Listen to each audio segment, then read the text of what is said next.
we're going to go Mazda racing, so let's go back up to the commentary box and Andy McEwen. Yeah, thank you, Richard. Well, you say a breather. I've seen one or two of these MX-5 Super Cup races this year and previously, and breathing is not something you have much time to do, to be honest, because it's usually fairly frenetic stuff. Add in the fact that we have a truly titanic battle for the championship that is set to play out before us this weekend, and I think this is going to be just as exciting as every other race in the history of this championship seems to have been. We've got some new names, or certainly names at the front of the grid that we're not used to seeing. Certainly Declan Lee with pole position for this race, but Scott Woodwis, most of the interest championship-wise will be happening behind him. Jack Harding, the nearly man of MX-5 Super Cup racing, he's been championship runner-up in this series more times than he cares to remember, that's for sure. He's got the reigning champion Sam Smith to challenge for the title. He's got a 14-point deficit to try and overcome, and 3 20-minute races to do it in. Can he do it? Can Jack Harding finally claim his first MX-5 Super Cup championship? He's got the pace to do it. He just needs a little bit of good fortune, and in some cases that might even mean, on top of that, potentially being something of along the lines of possibly Sam having some kind of an issue of some kind. But if that's the case, then eventually I know Jack will want to do it racing wheel to wheel, but at the same time drivers will take an advantage anytime they can get it. So that's something they have to be key for. One thing I think is to be key entering is, I'm going to keep an eye on this, is seeing what role Richard Amos plays, because you see him at the front. Now, is in the same team as the cars and they head off onto their formation. That's we'll go through the grid in a second. But he's in a different class. He's in the club class. He's sort of battling for that as well.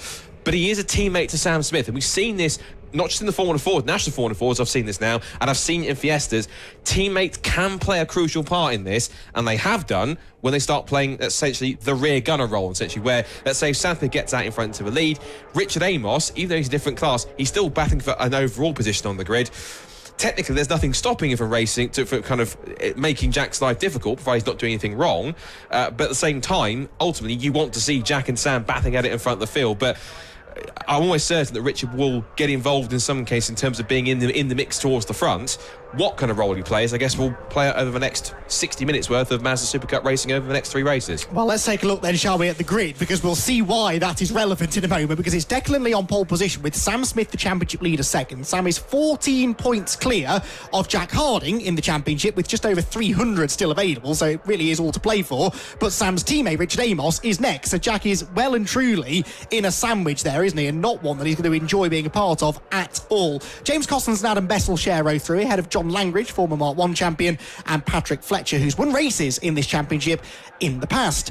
Rounding out the top 10 then is Will Blackwell-Chambers, another former Mark 1 champion, with Michael Nibbs alongside. Will Morris and Braden Fletcher, who had an off in qualifying earlier on, they line up on the 6th row ahead of Alex Miller and Chris Richardson. Nick Rutter and Xavier Brook are on the 8th row of the grid together. Then it's James Warrior and Simon Fleet, with George Grant and Lee Britton to round out the top 20. Then it's Tom Grensinger, Caterham graduate, moving over to Mazda MX-5. He's got Matt Pickford for company. Then Simon Baldwin and Martin Tolley, with Clive Powells, Kevin Sylvain, Stephen New, Tom Selden, Martin Heath, Andrew Flynn, Scott Wright, Clive Chisnall and Liz Walton to round out the 33 car field. All of these cars identical Mazda MX-5 Mark IIIs, prepared by different teams, driven by different drivers, but all very, very evenly matched out on circuit. There are mathematically 8 drivers, by the way, that could still claim the title, but we are really focusing on Sam Smith and Jack Harding. Unless those two have a non-finish, it's likely to be one of those 2 cars. Smith is the white car on the outside of row 1. Harding is the grey, blue and red fronted number 43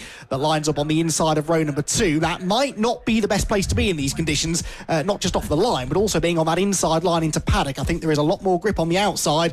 Will that favour Sam Smith? Could he even challenge for the race lead and get a car or 2 between himself and Jack Harding? Well, we're about to find out. 20 minutes of racing set to get our final weekend of the Mazda MX-5 Super Cup underway. Declan Lee on the left tries to get off pole position well and does not manage it. Sam Smith will get the lead, but Jack Harding and Richard Amos coming through as well. Declan Lee gets swamped by the pack. It's Smith the leader, side by side for second. It's Smith's teammate Amos on the outside of Harding, who will try desperately to hang on to that second spot as they drop down the hill and go back up the other side towards Druids Corner. They are still wheel to wheel for the lead, second place, I can tell you. Smith, the leader. Who comes out of Druids in second? It will be Harding. So Jack Harding going after his title rival, with Richard Amos now forced to fend off. That's James Cossons, isn't it, for third place as they drop down into Graham Hill Bend for the first time. Slipping and sliding. Declan Lee, the green car that started on pole, Scott, getting absolutely mugged. It is so hard to get off that pole position slot, especially in these conditions. Yeah, he was wheel spinning sideways like anything as they come to the complex, as they come to the first few corners. But Sam Smith in the position he needs to be. Harding in second place, and Amos is doing chase. Now I can guarantee Amos will start to make Jack's life a bit more difficult in some cases, but we'll see how that all plays out. Turn the way through. There's Matt Pick, third, he runs wide, nothing to the gravel, so just we left that shot, he's running wide onto it, so I think that's his big thing there, nose time. I think he's hopefully kept it out of the barriers. He's going to try and get out. He's digging out desperately. No, he's pushed too hard. That's the thing you get drawn into. If you get in the gravel track, you want to be lighter on the throttle to tiptoe your way through rather than digging your way in, because it's easy to put your foot down. If you keep on pressing your foot too hard, it can cause the problems to just car to dig and dig and dig, and that just makes it even more of a troublesome situation. So Matt Pickford, I'm afraid, is an early casualty on the first lap, but now at the front of the field we see here, we are seeing double. They're both teammates in different classes. Sam Smith in the lead, Jack Harding second, but I watch Richard Amos. I wonder what role he will play if these two can't pull away. Yes, Jack Harding kind of needs to, well, he really needs to go on the attack here. He needs to start outscoring Sam Smith, but also if he can pass Sam, he at least gets himself out of the clutches of Richard Amos behind. So it's Smith that leads, then Harding second. He looks really quick there into clearways, closes up to within an inch or two of the rear bumper of the race leader there. Off further back, I'm afraid, goes Adam Bessel. So Bessel dropping down the order from fifth place, but it's nose to tail between the top two, and Jack Harding now is really going to be close enough to have a go into Paddock Hill Bend. Will Smith defend, or will he stick for the grippier outside line? Up towards Paddock they go. Harding can't get up the inside. They both want to be on that wider line turning in, because that then means that you can carry more speed up the hill, but Harding is quicker even than Sam Smith. He goes to the inside towards Druids. They break pretty much simultaneously. Harding nuzzling up the inside line. These two have had contact already this year, and it happens again, I think, going through Druids. Harding goes through, and Sam Smith drops to second, but Sam has the luxury of knowing that, I would imagine at least, Richard Amos ain't going to pass him for second place. So, as the safety car comes out, and he almost runs into the back of Jack Harding, but the point I was making is that actually second place for Sam Smith would not be a terrible result here, given the fact it's his teammate right behind him. Yeah, and also one thing to mention as well, because Richard Amos is in a different class, even if he did pass Sam Smith, he won't take any points from him, because there are two classes in this championship. There's the pro class and the club class, and Richard Amos runs in club class. Sam is the defending pro champion and points leader in pro. So Richard Amos could, if he wanted to, pass Sam Smith, but he doesn't. If he does, it's not going to change how many points Sam Smith will score. If he finishes here, if he finishes in second place, he'll still get 98 points. If he finishes third on the road behind Richard Amos, he will still score 98 points, because he's second in pro class, which means he still gets the points to finish second in that particular category. So this is going to be pretty intriguing here as the cars form up behind the RunYourFleet.com Jaguar safety car. Quick shout out to Run Your Fleet, who have been fantastic all year, providing this brilliant Jaguar XF Sport Brake safety car all season. I'm sure that while many drivers might admire it, they might want to admire it whilst it's out on circuit, but big thank you to them for providing it, and go and check them out at RunYourFleet.com. They're a fantastic company that can handle all different sorts of fleet management needs, and we're very privileged to have them on board, and having the Jaguar as part of our club safety car that has been out essentially everywhere we've been, for most events, particularly those that we've had on live stream this year. So everyone's stacking up. We can take stock of essentially where everyone is. So Harding then timed that move pretty well, because he did it just before the safety car. So, and even if he had just had his nose just fractionally in front, he would have been the leader, because it's whoever is in front, clearly in front, by the time you get to the safety car boards and flags when it's scrambled. So second place then is Sam Smith. Third is Richard Amos. Fourth is James Cousins, and then fifth place is doing, I couldn't catch who that was in fifth position, but Declan Lee. Declan Lee. So Declan's sometimes he's been a bit of a wild driver, shall we say, at times throughout the season, but decent pace in the wet conditions in qualifying this morning.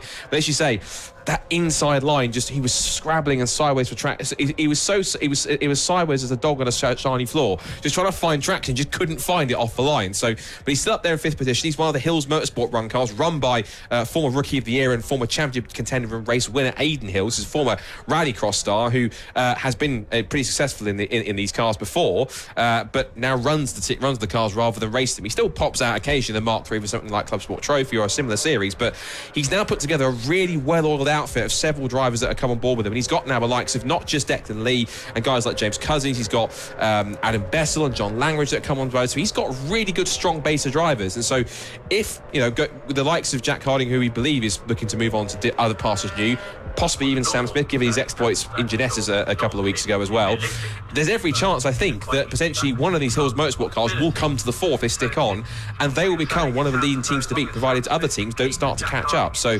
it's good to see Hills Motorsport cars up towards the front and certainly doing well. Patrick Fletcher's someone we also shout out because he's an independent runner. It's Team Patrick Fletcher. It's him and his dad and a couple other people that help him, and he's been a race winner. He's taken it to the bigger outfits and been a very strong contender, and he's been knocking on the door of a race victory for the last 2 seasons. He finally got it in the first race of the season at Croft, and now he's been in a position where he's been battling just for the championship, and now third in points with James Cousins. So shout out to him for one of the smaller teams taking on the big boys and actually managing to match them punch for punch throughout the year. Patrick has been on the podium more often than he's not, really. He's had 3 race victories this year, plus a further 5 second or third place for this year, so he's been very consistent and got another couple of podiums last time at Donington. Did have a non-finish though in race 3, so he'll be hoping to try and bounce back from that here. And of course, if Sam Smith and Jack Harding were to have an absolutely atrocious weekend, he's mathematically still in contention. It's one of the great things about this lack of dropped scores at the final round. It keeps a lot more drivers in the championship conversation, which is what we, as viewers and spectators, really want to see.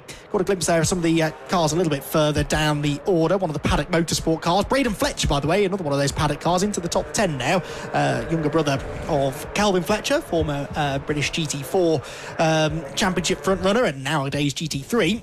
Also went on some dancing show once and did quite well. But Braden, I don't know whether Braden actually has that dancing ability as well, but he's certainly a pretty handy peddler in the car. And the Paddock Motorsport driver who's had nothing but rotten luck, it seems, this year. Braden Fletcher, he's had a couple of non-finishes and a couple of weekends that were sabotaged by a car that didn't want to stay in one piece. But when it works well, he is quick in it, and he's just ahead, actually, of John Langridge, former Mark I champion himself. So safety car then, I think, is going to come in this time. The lights are out. The car has been cleared, that of Matt Pitford from the gravel trap up at Clearways.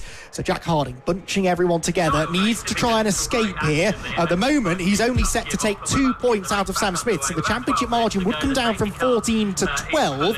But if he gets the fastest lap, that is worth a bonus point. That currently is going the way of Richard Amos in third place. So Richard, again, doing well by his teammate here. Although, of course, he's in a different class. So actually, we'll have to work out who the fastest of the pro class drivers is. We'll get to that in a moment though, because the race gets back underway and Harding heads out of Clearways with a good restart there. Left it very, very late, but I think he did manage to surprise Sam Smith. So Harding leads us back to racing conditions with just under 12 minutes of the 20 to go. Sam Smith second, Richard Amos under pressure for third place though. Cossins goes up the inside line with a really, really bold attempt to overtake a Paddock Hill bend. He gets the curb, he's a bit sideways through the apex, he runs Richard Amos out wide, and Richard Amos now has his first real challenge here as rear gunner for his teammate to try and keep another pro class car behind, but he can't do it. Cossins goes through and Declan Lee up the inside as well.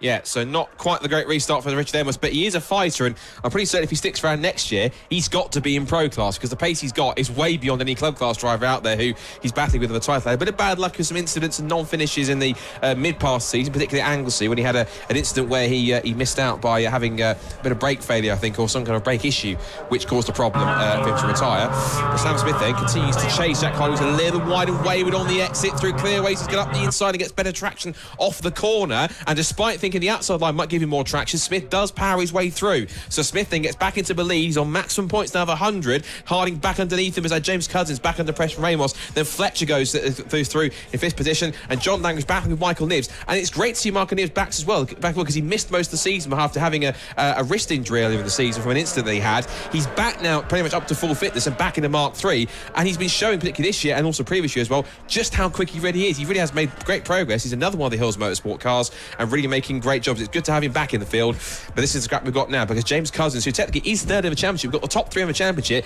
in championship order, now nose to tail for first, second and third. Harding has another look this way and that, almost giving a little bit of a kiss on the rear bumper through Surtees, but this now is pretty typical, because I was going to say, if you've never seen an MX-5 Super Cup race before, they're all like this, nose to tail, lots of great battling, lots of fantastic top drivers at club level, and it really is exciting, and they put on a fantastic show wherever they go. And this season finale, hopefully, is a great advert to show show why it is now one of the most popular and best supported club championships, not just for BRSCC, but in the whole of British motorsport. Jack Harding going for the race lead again, looks to the inside to Paddock Hill Bend, tries to do what James Cossons did to Amos a lap or so ago, and actually looks like he might have done it. He gets to the apex first, but he's a bit slower off the turn, gets over to the inside to defend though. Only just, there was a little bit of contact I think, and now this is exactly what Harding needs. Cossons goes up the inside of Smith as well. It's not really enough for Harding to beat Sam Smith by one position. He needs to get cars between them, and that happens because Smith is slow out of Druids. Cossons goes second, and Sam slots into third ahead of his teammate. So as it stands then, Harding taking a few more points out of his title rival. Cossons has taken the fastest lap away from Sam Smith as well, so neither of our top two in the points at the moment taking that bonus point. Advantage for the time being at least to Jack Harding, but we are still only just past halfway through the race. 9 minutes to go, and Harding again takes that really perilous wide line at Clearways. This time though, executes it well, comes off the corner cleanly, and will this be enough to set the new fastest lap? That's what's really important. He needs that bonus point. He did set the fastest lap, but then 2 tenths later James Cossons went a little bit faster and he comes through and takes that point away from him. So Cossons in second retains the bonus point for the fastest lap and stays right on the tail of Jack Harding, the leader. Meanwhile, Michael Nibbs battling with Braden Fletcher. Fletcher having a little peek up the inside as they battle over 7th. And there's Will Blackwell Chambers, in fact. Will Blackwell Chambers, former double Mark 1 champion, his first season of Mark 3s. He's had some ups and downs as well, but he's starting to find some rhythm, starting to find some pace in that Mark 3 now, and he's doing pretty well in the mix there too. I want to give also a shout out to Lee Britton, who is one of the 3 cars, including Jack Harding, that's being run by former 3-time MX5 Super Cup champion Luke Herbert. It's his first season of racing in 10th position right now at the moment, so really good run for him so far in the red car in 10th place. Good effort for him so far as the top 3 come back through McLaren and Clearways and through Clark Curve again. So Harding, even though that outside line is, as you say, dangerously perilous on the outside to take this wider line, it does still seem to be working just about enough, provided he keeps it off the gravel. And so Cousins now, whilst he's also frustrating Smith, he's also frustrating Harding, because Cousins isn't there to help Harding. He's not even there to help Smith. He's off the road. That is Tom Selden off the road, and that is in Luke Herbert's MX5 Championship Super Cup winning car. So sadly he's off the road at Clearways. So that might be another safety car possibly towards the end late on. But the point it's going to quickly make is James Cousins, he's frustrating Sam Smith, but he's not here to help Jack Harding or Sam Smith either. He's there simply just to race for himself and to get a strong result. So it's in a nice way, he's basically saying, I don't care if you're a championship contender, I want a race victory or another one for this season, and I'm going to go for it whether you're a championship contender or you're not. So he's really going for it and showing just how well that car still is. That's the X8 car that Aidan Hills drove before in the past, and so just showing how well sorted it is and how good he can handle it. Although Sam Smith, look at that, Andy, possibly trying to peek second place back from him. Yeah, that tight line looked like it might work, but Cossons just had the momentum off the corner. James has won twice this year as the safety car comes out again. This will be because of the car off up at Clearways. It looked as though it had been into the barriers fairly hard as well, so damage done. The car can't move and Tom Selden needs recovering by the marshals. I was about to say the fastest lap was going back to Jack Harding, but now Declan Lee has set the fastest lap. The track conditions evolving, of course, which is kind of leading to this.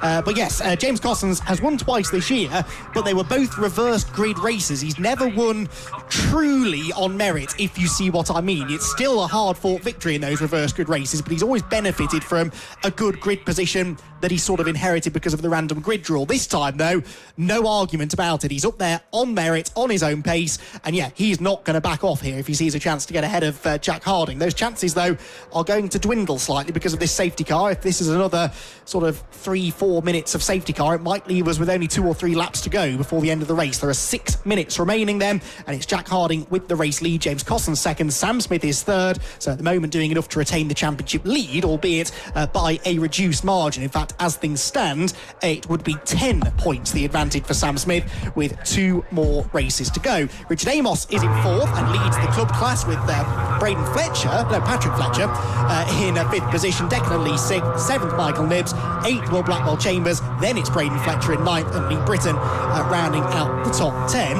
Worth mentioning as well that Blackwell Chambers in 8th is 2nd in the club class, with Javier Brook down in 13th overall, rounding out that club podium. Although I'd be surprised to hear that Blackwell Chambers Chambers is a club class entrance. I fear that may be a slight issue on the timing screen. I think I'm definitely sure that's definitely a TSL error, because I know for the whole season he's not a club class driver, so that's a small error. So I think actually the true second place man, to kind of correct on that, should be, although Xavier Brooks should be pro as well on the timing. That might have to come between. Technically, the proper second place man in club should be Clive Powers, but not according to TSL he's not. So that's a couple of tweaks I think we need to make, to ask the TSL to make before the weekend's done, because the second place man in club should be Clive Powers. And then behind him in third place, I believe, is going to be, it's then Andrew Flynn. And then the points leader in that, Kevin Sylvain, who is a former British Superstock 1000 bike racer. So he's had a great transition to four wheels and carried that form pretty well. So looking pretty strong, but a bit back in what should be fourth in class points. So we'll get to that as that gets corrected over the weekend. Everyone's backing up now. So it looks like lights are out on the runyourfeet.com safety car. Not yet. I get a wag of the finger for Andy McKeon. Not quite just yet. But they're just backing them up a little bit more. We got fooled there because Jack was backing up a little bit, so it looked as though it was going to be a restart, but maybe even he anticipated that, but then actually found that they were keeping going. And you have to be careful, because you can get penalised for being too far behind the safety car. So you have to keep, I think, a minimum distance. It's about 10 car lengths or so behind the safety car, because if you can't maintain that, you fall back too far, you can get sent to the clerk of the course and given a penalty for being too far back, and that could be if you're just misjudging it or trying to back everyone up to try and get a better restart. So Jack, got to be careful. I think genuinely he would have just been caught a little bit off guard, thinking it was going to be the end of the safety car, but with short space of time to go, he's going to try and back everyone up, and this is where it's going to get a little bit edgy now, particularly for the battle. There is Tom Selden helmet off, so as the marshal checks that out. Nice lid, mate, not too bad. And not quite sure about the damage on the car, though. Luke's Herbert's team will patch that up. And actually, this is the second year that his car's been in the wars, because of course last year, unfortunately, the incident that he had, which unfortunately of all people he tagged was Richard Amos, that's what unfortunately prematurely ended his championship charge, and what I don't want to say handed the title to Sam, but in terms of it just gave him to one plate because something happened, because it fell in his lap. But those two were battling for the championship, but it's simply because it was a misfortune that Luke lost out because of that incident, because it was shaping up to be a mega fight between the two of them, and it was in that first race, and they just lost it on the wet curb, spun around, was sideways in the middle of the track, trying to recover. Richard Amos came along, got sideways, tagged the rear of Luke Herbert's car as it was sideways pretty quickly, and that's unfortunately what put him out of the race and out of the weekend and out of the championship fight, sadly. So unfortunate stuff. And I think the safety car's still going around for another lap. It looked like the safety car lights were still on, so it's a little bit of a lengthy safety car, which if we do get a restart means we're probably going to get Andy about a 2-lap restart or so. Well, there's only 2.5 minutes left now, so a safety car lap is taking about nearly a minute and 40. So actually, maybe one lap, or maybe two, because a flying lap is, of course, sub 60 seconds, even in these greasy conditions, except that's not going to happen. The checkered flag goes out, so they've realised they're not going to get the race restarted in time, and so the race will end prematurely. Bad news for us, because we were enjoying the race. Terrific news for Jack Harding, though, because he gets his third race victory of the season, and it's his first one since Cadwell Park. He didn't get a victory at Donington Park.